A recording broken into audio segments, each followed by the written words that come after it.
Good morning and welcome back to Big Mouth.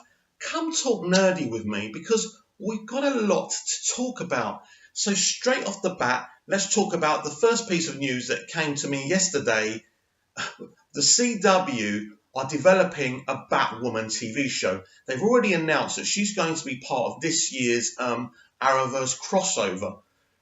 Do you know what? This just depresses me because if any other network were doing this, I would be so excited, so excited. But because it's the CW, and I dropped Arrowverse last season because I just had enough. For me, I'm 45 years old. I like to think of myself quite intelligent, and these generic TV shows just don't work any longer. I loved the first two seasons of Arrow and The Flash, but the show has just become about comedy, about parody, about identity politics, and I've become bored. Now, we know that Batwoman is a lesbian. Now, what concerns me is that they make that element more important than her being a hero, and kicking ass and things like that. And how is this actually going to work? Will this be set in Gotham? We assume yes. But the Batman thing is an issue. Will Batman be on holiday for 5 seasons? Because we know they won't cast a TV version of Batman. We know that they did a version of Superman for the Supergirl show to have now and again, which was a great idea. We didn't see him last season, by the way. I have a little feeling that maybe, just maybe, Batwoman won't be set in Gotham. I hope I'm wrong. I just don't see this going well. We look at their other female-led TV series, Supergirl. That's never got off the ground for me. It's never worked. It's had good individual episodes, but it's been inconsistent from day one. So if anyone else was actually doing this, HBO, Sci-Fi, anyone else, I would be so excited. But I have no trust in the CW because all they care about are their sponsors, and all their sponsors care about are teenage girls. So people like me just can't be interested and can't be excited. Right, let's jump to the next piece of news. The Legends of Tomorrow team will not be involved with this year's Arrowverse crossover. No, this is not a mirage. You haven't injected too much cocaine this morning, because basically they've been omitted from this season's Arrowverse crossover. If I was a Legends of Tomorrow fan, I would be concerned because we now have Arrow, we now have The Flash, we have Black Lightning. We have Legends of Tomorrow. We have Supergirl. We're getting Batwoman. Tell me if I've missed something out, right? Surely they can't run all these shows together apart from making the CW the superhero channel, which maybe is what they're aiming for. I'm a bit confused by WB and allowing Greg Berlanti to keep on developing these characters because I don't particularly think he's done a good job. I think him and his team of Guggenheim and Kreisberg were quite good, as I said, in the early stages with Arrow and The Flash, but The Flash had Jeff Johns helping them as well at the beginning. So I'm a bit disappointed, because not that I was going to watch it anyway, but I'm disappointed for the Legends of Tomorrow fans, and the excuse is they don't have the time, they don't have the budget, they've got to keep on making episodes of the regular seasons. If you can't do the crossovers, don't do them. Don't do half measures, because that team deserved to be in it. It would have been great to see Constantine as part of this kind of crossover. It would have been nice to see Constantine meet the Flash, but oh no. So basically, that's a big shame. So that's not going to be happening.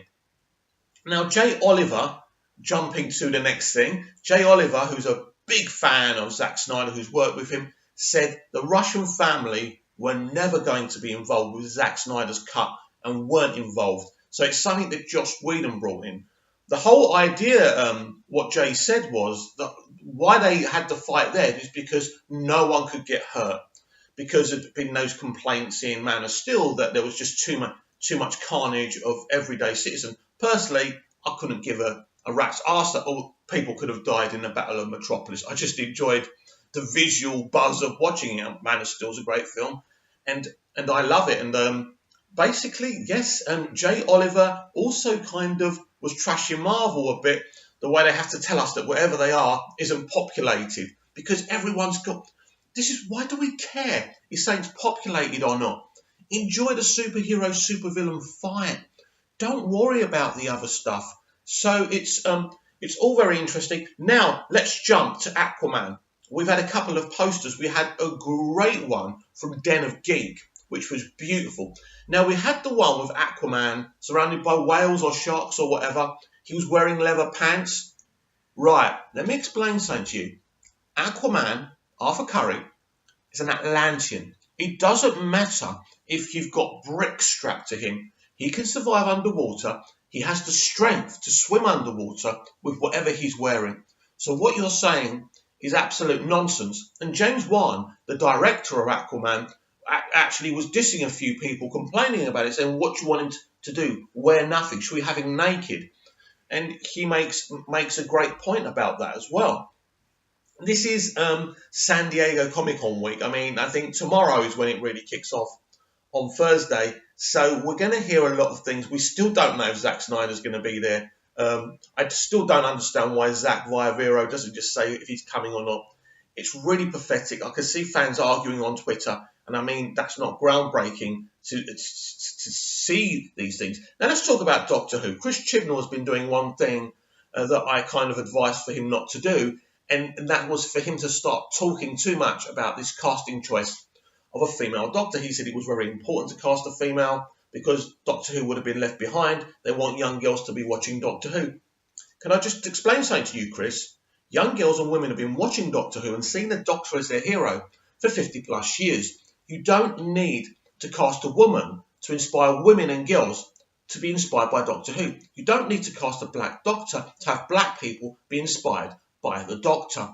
You see, this is the problem with you people in broadcasting, and this is where you've got it all wrong and you've got everything upside down. You don't really understand the genre that you're in. Hang on a minute. I'm Greek Cypriot, right? My parents are Greek Cypriot. I've never seen a Greek Cypriot Doctor. Was I not inspired by the Doctor? Didn't I want to be Peter Davison's Doctor when I was a kid?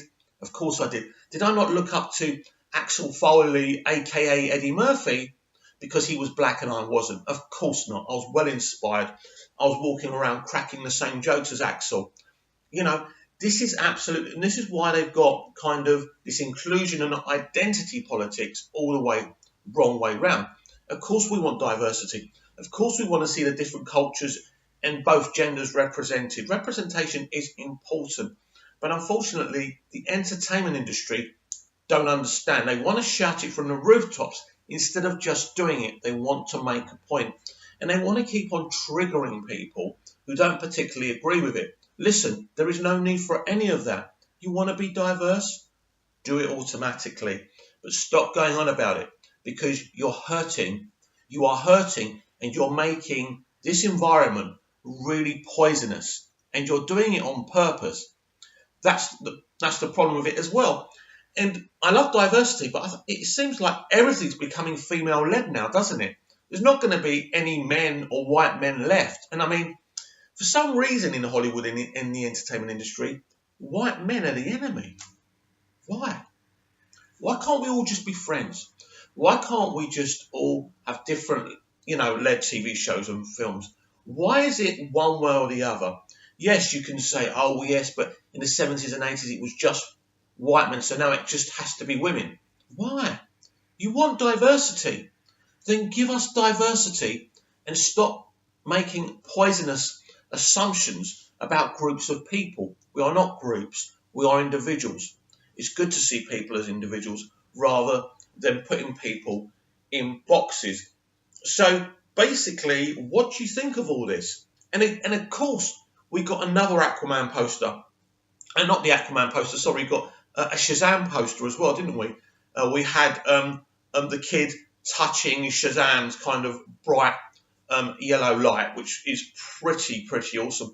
Few complaints about the Shazam costume yet again. Apparently you can see his nipples or some nonsense. And I think look, what I'm loving right now, I'm loving these DCEU directors on Twitter, because they can answer back better than anyone else can. And they're doing it, and they're putting people in their places because they're looking for reasons to turn people against the DCEU. And now these people are being shown for the trolls that they are.